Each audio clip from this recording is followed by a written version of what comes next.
1, 2, 3. Salut à toi et bienvenue dans ce nouveau Crypto Actu. Regardons tout de suite le Market Update. Qu'est-ce qui s'est passé sur cette dernière journée? Eh bien, on est remonté légèrement au-dessus des 33K. Tu te demandes peut-être pourquoi l'actualité en ce moment se tourne particulièrement sur Bitcoin et pas trop sur les altcoins. Même si bon, j'ai une énorme préférence pour les altcoins, on va pas se mentir.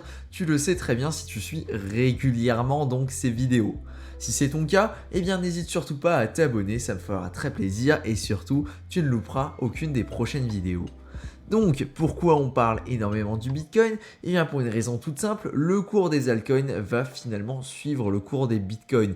Pour que les altcoins puissent performer, il faut que le cours du Bitcoin soit au minimum stable et, pour aller un peu plus loin, qu'il soit même en tendance haussière. Si les gens n'ont pas confiance en Bitcoin, ils ne vont pas avoir confiance en les altcoins. Le Bitcoin va vraiment aller driver le marché. C'est pour ça que tous les jours, je commence par regarder directement donc le cours du Bitcoin et en fonction de ça, on peut un petit peu avoir la tendance de la journée. Tu as déjà dû le observer sur les derniers crypto actu, quand on a un Bitcoin qui descend, les altcoins descendent environ 2 fois plus vite et quand on a un Bitcoin qui monte, les altcoins en général ont des tendances haussières. Voilà, donc on va maintenant pouvoir passer à une actualité que j'ai adorée, on y passe tout de suite, c'est un petit projet dans les NFT. Je suis obligé de te parler de ça, c'est quelque chose que je trouve vraiment extraordinairement génial. Le projet c'est rug.whatthefuck. Ok, donc c'est quoi le principe? C'est des NFT, comme tu les connais, mais les NFT ce sont des rugs. En français ce sont des tapis. Parce que ça vient d'une expression anglaise, c'est se faire rug pull, c'est-à-dire... Comment t'expliquer ça avec une image? C'est tu es sur ton tapis, tu vois, on te fait regarder par une fenêtre, tu regardes sur la fenêtre et puis il y a un mec qui passe en dessous de toi et puis il t'enlève le tapis. Voilà, ça c'est le sentiment que tu as un petit peu quand on t'arnaque dans les crypto-monnaies, quand le développeur se barre avec la caisse ou ce genre de soucis là, eh bien c'est un site web, donc c'est des NFT qui sont basés uniquement sur ça et qui se foutent un petit peu de la gueule de tous les gens qui ont fait des rug pulls et pour ça en fait ils vendent des NFT sous la forme de tapis et ils ont pas mal de blagues qui sont plutôt sympas, genre ils vont se barrer avec la caisse, ils sont déjà trop loin, ils sont déjà aux Seychelles, enfin ce genre de choses un petit peu sympathiques et en fait ils se foutent littéralement de ta gueule quand t'es sur leur site web, ils t'insultent tout ce que tu veux et moi j'ai vu ça. Enfin, ils te disent carrément, si t'achètes, t'es vraiment stupide parce qu'il n'y a aucun intérêt à acheter leur NFT. Moi, j'ai vu ça, je me suis dit, mais carrément, c'est un truc dans lequel je dois absolument participer. L'idée est trop bonne. Le mec qui a fait le marketing de ce site web-là, je trouve, c'est totalement génial. Alors, il y en a plus à acheter sur le marché de base. Il faut que tu ailles sur OpenSea si c'est quelque chose qui t'intéresse. Mais en tout cas, je trouve ça génial. Si tu as un petit peu de temps, amuse-toi à regarder le site web. C'est vraiment super bien fait. Ça m'a fait vraiment marrer. Et je me suis dit, ouais, non, ça je peux pas passer à côté, tu vois. Il y en avait encore de disponibles et donc j'en ai pris quelques-uns parce que c'était vraiment, vraiment cool. On va maintenant pouvoir passer à la première actualité de ce Crypto Actu. Bon, tu l'as très sûrement vu passer, si tu es client chez Binance, tu as reçu le mail l'autre jour, eh bien c'est très clair, les régulateurs, on a l'impression qu'ils sont un petit peu en train de target Binance en ce moment, avec ce qui s'est passé donc notamment en Angleterre, avec donc plusieurs banques. Au début c'était que Barclays, mais ensuite il y a une deuxième banque qui a décidé de bloquer carrément toutes les transactions vers Binance, donc tous les gens en Angleterre ou qui sont chez Barclays, ils ne peuvent tout simplement plus acheter de crypto-monnaie via Binance. Ensuite, il y a l'Angleterre qui n'était pas très contente avec ce que Binance faisait. Maintenant, dans toute l'Europe, les virements avec SEPA ne sont plus acceptés chez Binance pour des raisons de régulation parce qu'ils ne sont pas encore à 100% au cœur de tout ça. Ça ne fonctionne pas encore très bien. La régulation est en train d'arriver et Binance se fait un petit peu attaquer de tous les côtés. Alors déjà, ce qu'il faut comprendre, c'est que Binance et Coinbase n'utilisent pas du tout la même technique. Pourquoi je fais le parallèle entre Binance et Coinbase? Tout simplement parce que Coinbase se fait beaucoup moins attaquer et Coinbase a une réputation un petit peu plus pour les institutions. Pour une raison toute simple, ils n'ont pas la même stratégie. Coinbase va aller chercher à d'abord se placer correctement sur la régulation et après à aller chercher des clients, alors que Binance c'est tout l'inverse, il va se positionner, il va faire son marketing et ensuite une fois qu'il a des clients, une fois que le business fonctionne, et bien là il va aller chercher donc pour se mettre en règle par rapport aux régulations en vigueur et aux législations.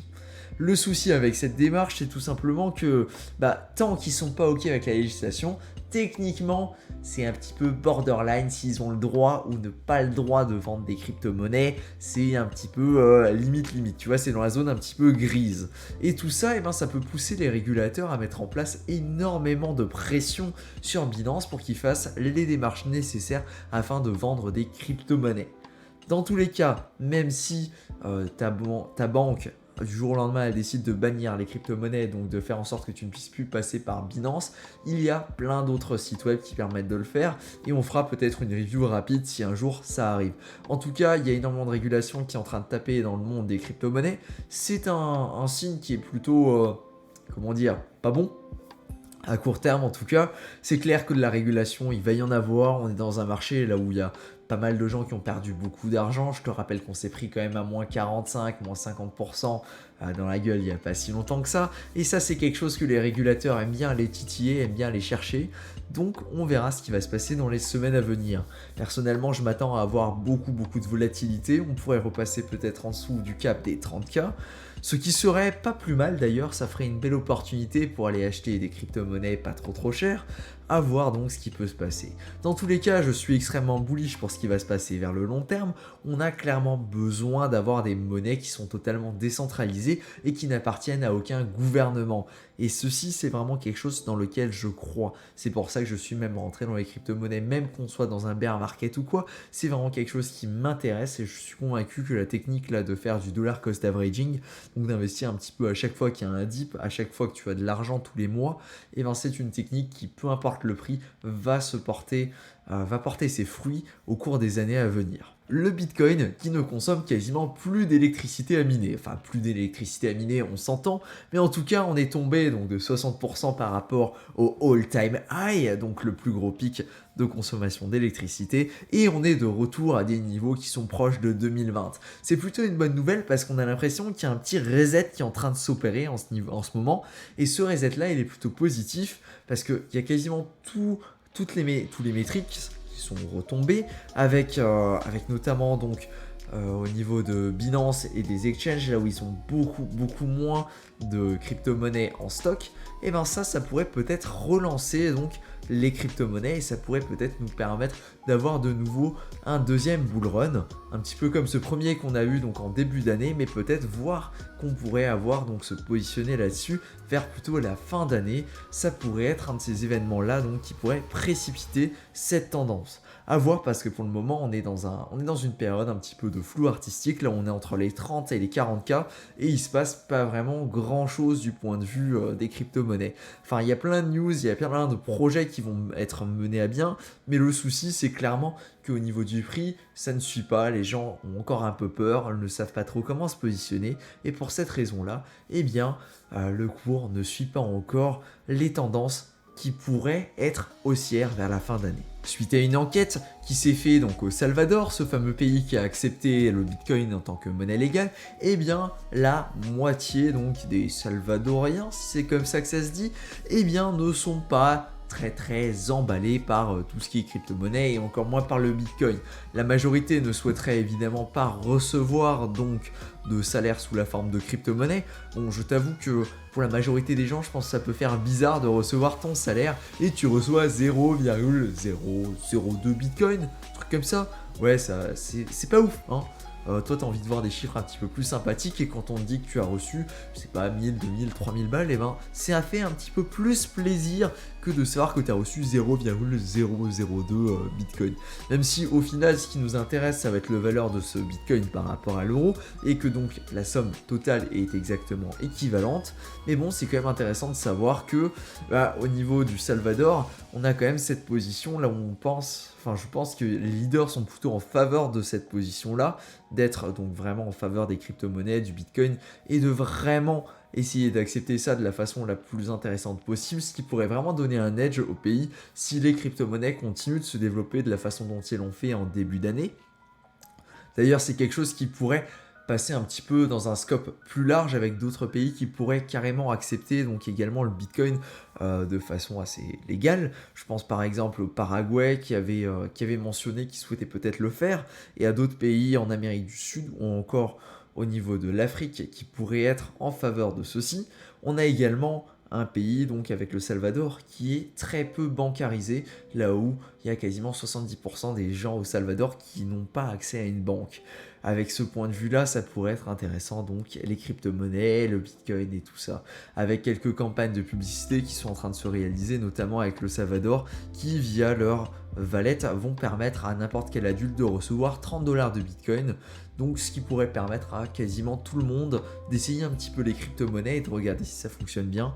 Bref, c'est quelque chose qu'il faut encore laisser pas mal le temps de se dérouler à cette histoire avant de voir comment on pourra se positionner par la suite là-dessus. Ethereum London qui a enfin une date. Alors Ethereum London c'est quoi? Ethereum London c'est la mise à jour, donc le fork d'Ethereum qui devrait permettre donc à chaque transaction de brûler une certaine quantité d'Ethereum, ce qui devrait permettre au réseau Ethereum de devenir déflationniste, si c'est bien ça le mot.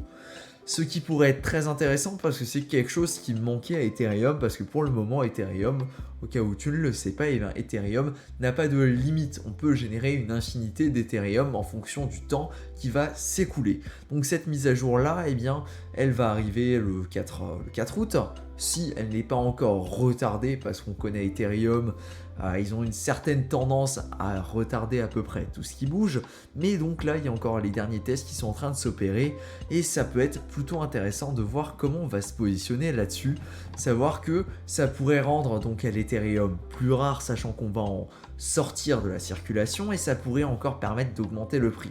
À savoir que régulièrement, donc quand on a des testnets comme ça, les gens ont tendance à acheter le testnet et à sortir au mainnet, donc on pourrait avoir une montée progressive jusqu'au mainnet avec une descente qui pourrait s'opérer donc lors de la sortie du mainnet. À voir comment ça va se positionner là-dessus. En tout cas, pour le long terme, le IP 1559, le fork London, serait plutôt bullish là-dessus. Voilà pour les actualités des crypto-monnaies de la journée. Si c'est quelque chose qui t'a intéressé, n'hésite surtout pas à t'abonner à la chaîne Crypto Actu. Comme ça, tu recevras directement tous les jours sur ton petit YouTube la petite notification des actualités de la journée. J'espère que ça t'a plu. Si tu as la moindre suggestion, n'hésite pas à la faire dans les commentaires. En tout cas, on se retrouve demain. Merci à toi et à plus. Enfin, à demain quoi. Ciao.